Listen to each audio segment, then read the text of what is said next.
Amidst all these challenges, the constant and unscrupulous claim to our territory from an increasingly unstable neighbor continues to present a clear and present danger too close to home. Well, Commander-in-Chief, it is this conference that we will deliberate on issues to help us continue the journey of understanding the environment, the variables, known and unknown, the shapers and the movers, and our role to maintain a safe and secure Guyana. But we have to remain vigilant and militant in the face of all and any threat. And we must be ready to deter and resist any threat. As I close, I reiterate the Guyana Defense Force will continue to serve our nation passionately and is prepared to defend our territory, our people, and our resources. Commander-in-Chief, we are here to serve. This is a pivotal event within the Guyana Defense Force. Its hosting underscores our collective commitment to safeguarding the sovereignty and security of our country. The conference provides us with a critical opportunity to assess the force's readiness to respond to any eventuality, whether in terms of national defense or in requests to internal security. The annual Officers' Conference is also a platform for us to engage in meaningful discourse on evolving security challenges that Guyana faces, shaped by the dynamic interplay of global, regional, and domestic circumstances. That we have among our officers the best pound for pound in the world. Even in our human capital, the development of our human capital, we have our officers at the best military institutions in the UK, France, India, US, Netherlands, Brazil. That tells you the scope of our partnership, the depth of our partnership. We must know who we can rely on. We must understand who are our unshakable, reliable allies. And our military strategy must differentiate based on this critical analysis. And our strategic partnership and knowing who we can rely on must also be measured against shared prosperity and economic development. It is critical integration in modern-day military operation. We understand this. The future of military strength and military nimbleness, military awareness, military response will be built on technology and AI. It must therefore be an important arm of the Guyana Defense Force. Sovereignty must be expanded beyond our geographic space. We must have a critical evaluation as to the sovereignty of our data and information, the sovereignty of our technology. These are all added challenges that the new global environment pose for us. And we, at this juncture of the development of the Guyana Defense Force, when we are reorienting our investment, we must understand and take these challenges into consideration. Outside of this, of course, we have seen one of our most important strategic partners, the United States. New focus, There is now a renewed and new focus on the Western Hemisphere with an important philosophy: securing borders and protecting assets. I repeat that. The new focus of our important strategic ally in the Western Hemisphere that involves securing borders, protecting assets. This poses significant opportunity and challenges because migrants' movement will take different shape, form, and destination.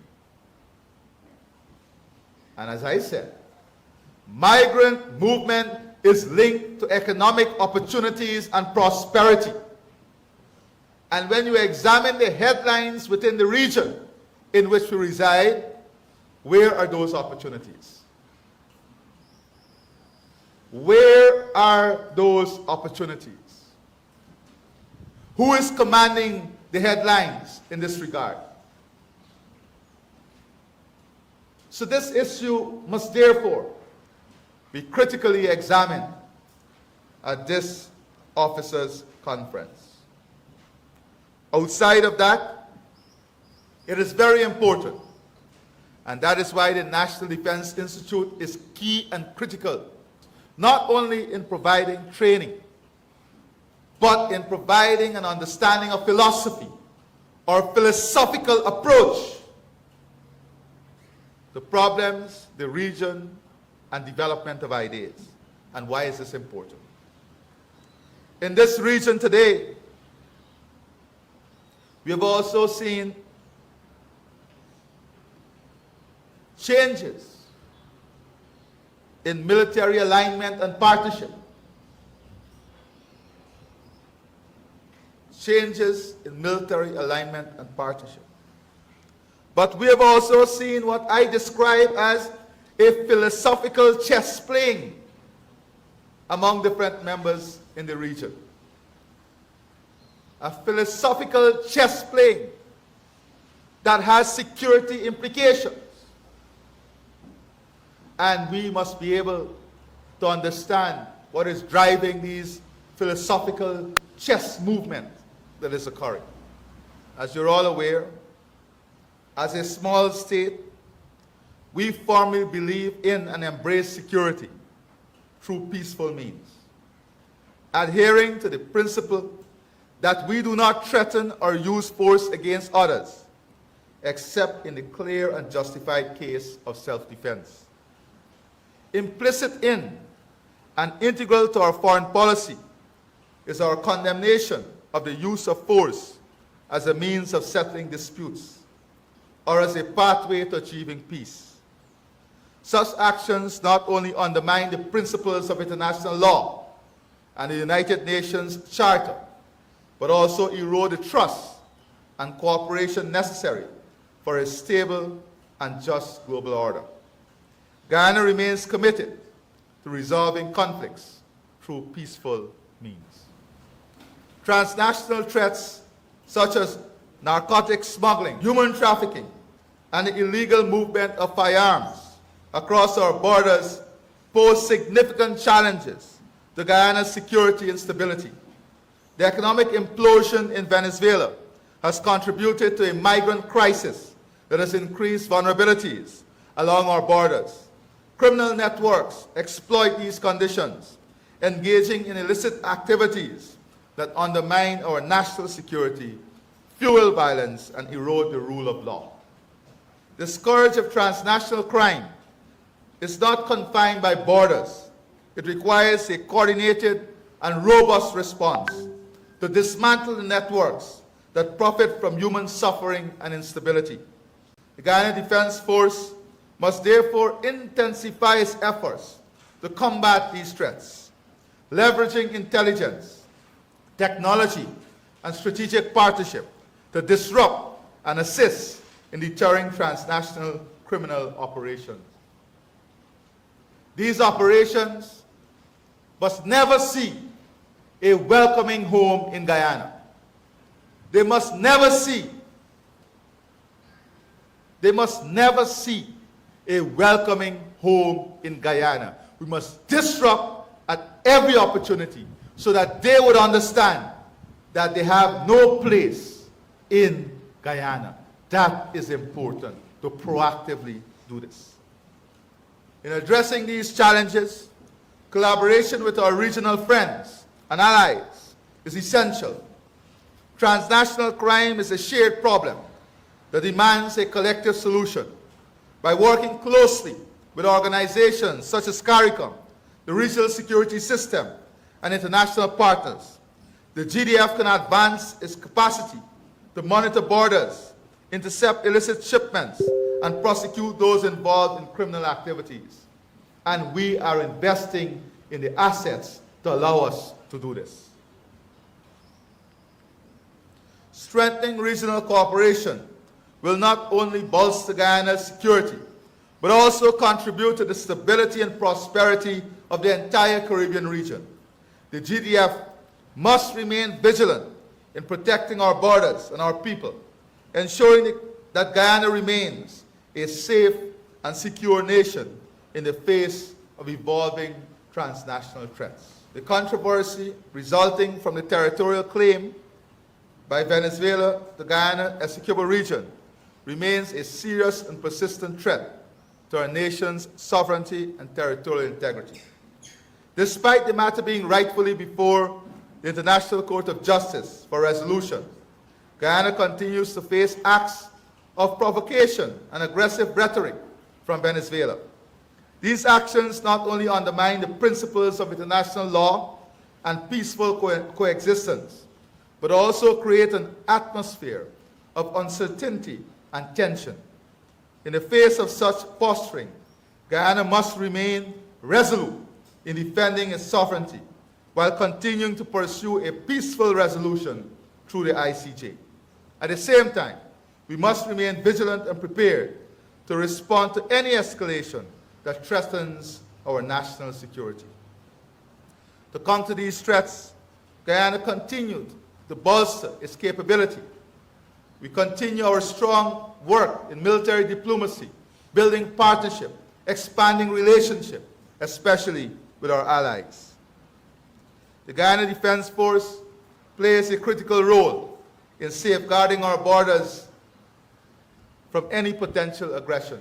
And at this point, I want to pause and for us to recognize with a loud round of applause the officers and all members of the Guyana Defense Force who are serving at our border location.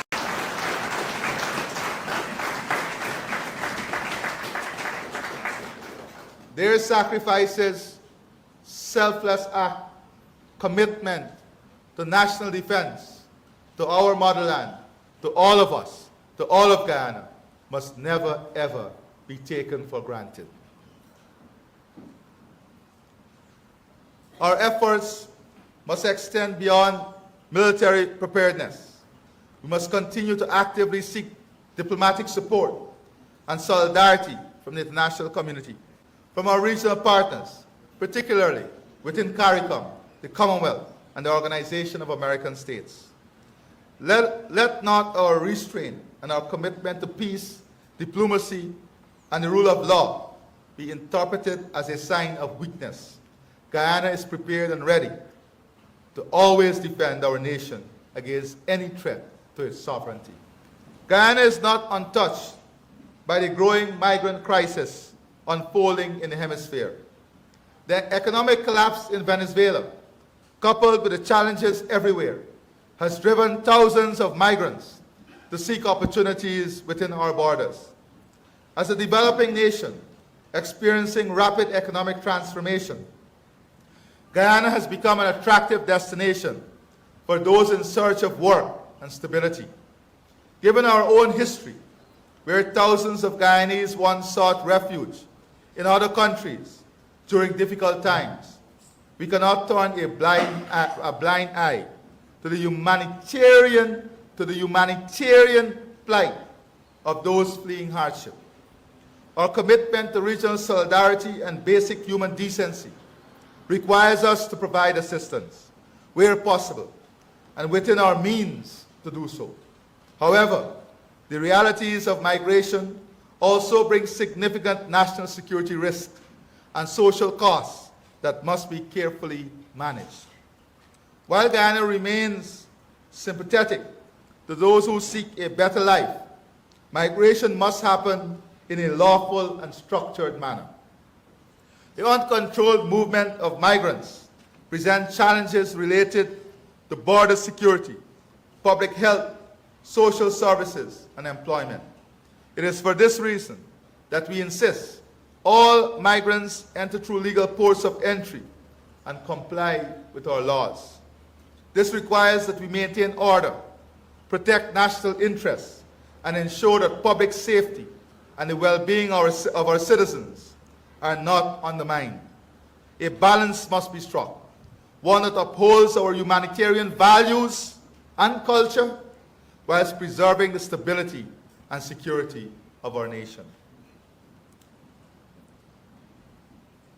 Here at home, we also have our domestic challenges. Recently, we have built a national defense architecture. Well, we have commenced the building of a national defense architecture. A national defense architecture that is system-based, with a shared information platform, one that addresses and does the analytics for the country, one that deals with issues of cybercrime. And the National Defense Institute is an important unlocker, integrator of this system. Recently, we mandated the Institute to commence a training program among private sector CEOs and chairmen and leaders on cybercrime, understanding fundamentally what cybercrime is. So that architecture must be built out in which every citizen understands their role in the defense of our nation, where every citizen understands their role in preventing challenges and threats.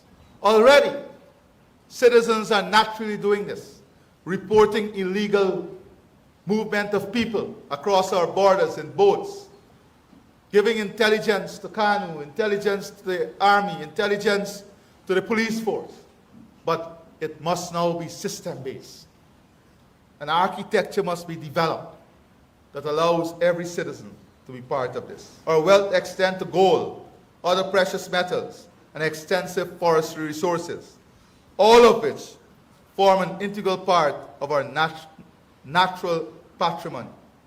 These resources are not only the foundation of our economic growth, but also a legacy we must safeguard for future generations. It is imperative that we protect them from external threats, whether through maritime piracy, illegal resource extraction, or other forms of exploitation through illegal incursions. Let me say this. I want officers to understand that in the future, very soon into the future, Guyana will be a country that is known to have production of oil per capita higher than Kuwait.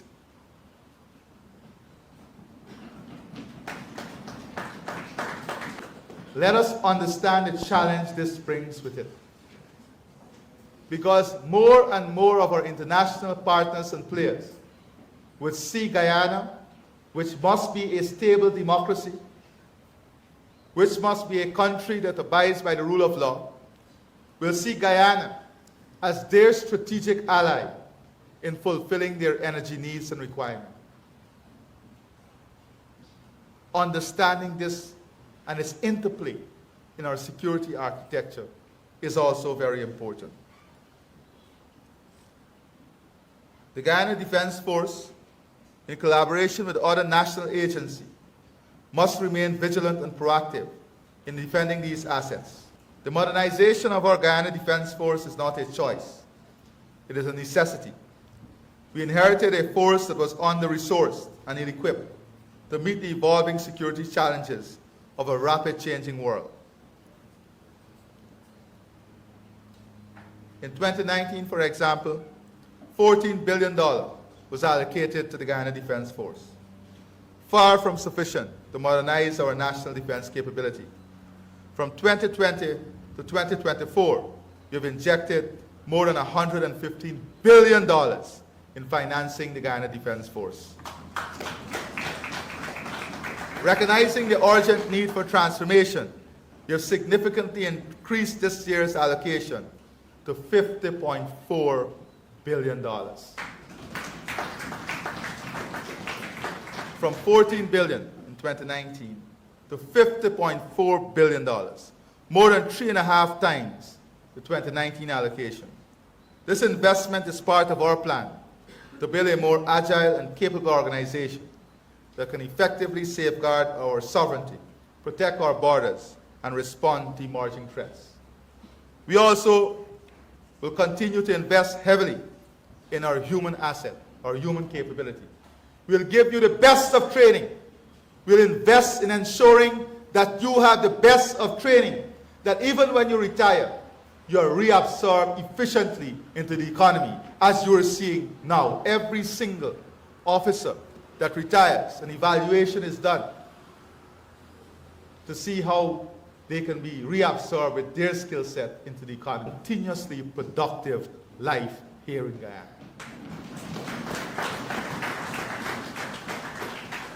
This year's historic investment will enable the acquisition of new equipment, advanced training, and expand operational capabilities in critical areas such as land border surveillance, maritime security, disaster response management. The Guyana Defense Force is being made fitter for purpose. We're stronger, more responsive, and better prepared than ever before. Since 2020, we have provided training, both locally and overseas, to some 6,455 ranks at a cost of more than 2.5 billion Guyana dollars.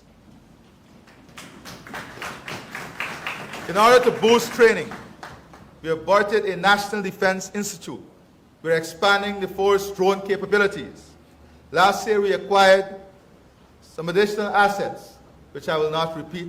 The Chief of Defense Staff would have mentioned those. I entrust you with forging closer ties with friendly militaries, engaging in joint training exercises, and acquiring modern equipment through military cooperation agreement. I also thank you for pursuing a more robust and diversified policy of defense cooperation, ensuring that Guyana benefits from intelligence sharing, capacity building initiative, and technological advancement. Additionally, defense diplomacy must remain a key pillar of our strategy, engaging with regional and international partners to bolster deterrence against external threats. The Guyana Defense Force is further charged with maintaining a high state of readiness to provide support to our security services when necessary, ensuring a safe and stable internal environment. As guardians of our nation's security, the force must be prepared to assist in upholding law and order, responding swiftly to any threats that may arise.